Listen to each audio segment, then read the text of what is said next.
kaharian ng Berbanya, may isang hari na ang pangalan ay si Don Fernando. Ang kanyang asawa ay si Doña Valeriana.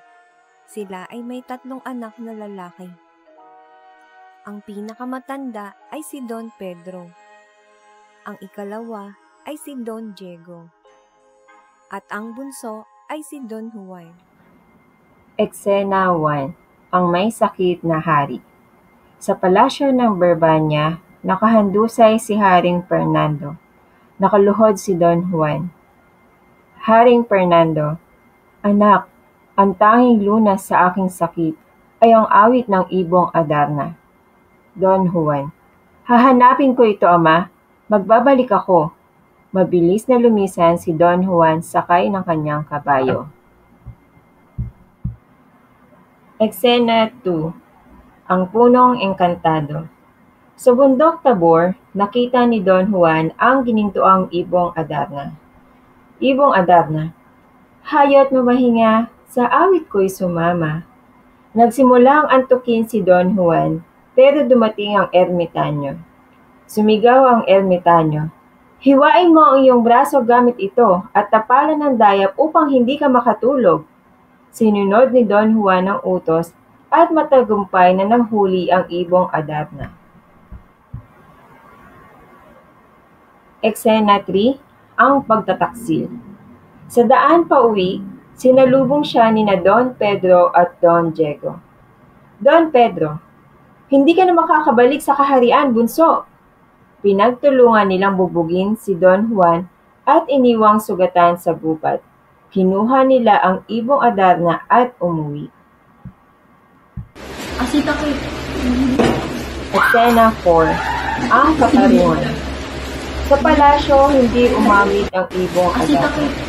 Ibong Adarna. Dahil ang tunay na tagapagligtas ay nasa gubat. Dumating si Don Juan, sugutan, ngunit matatag. Nabunyag ang kasamaan ng kanyang mga kapatid. Haring Fernando, ang hustisya ay lumitaw.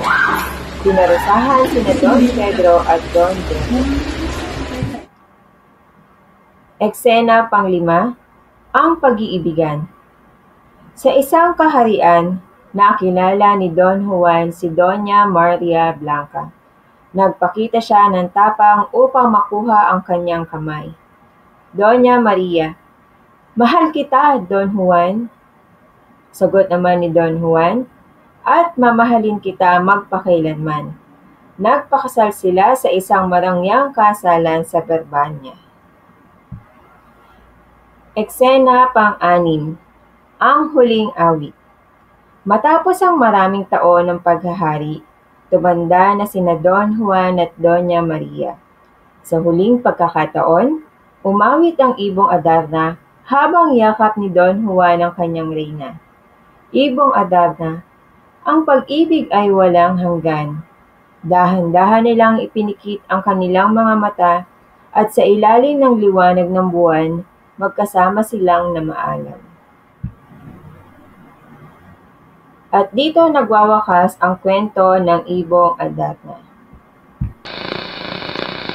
Narito ang bumubuo ng pangkat una: Berna Bustamante, Daryl Alfonso, Jillian Perti de Leon, Jewel Jaser Domingo, Princess Anne Serapio, Angie Tablada, Ivan James Jimenez, Joshua Benedicto, Mark Joshua Julio at ang panghuli ay si J. Aragon Cardenas. Kami ay nagbibilang sa grupo ng Section 7L de Vega SPS.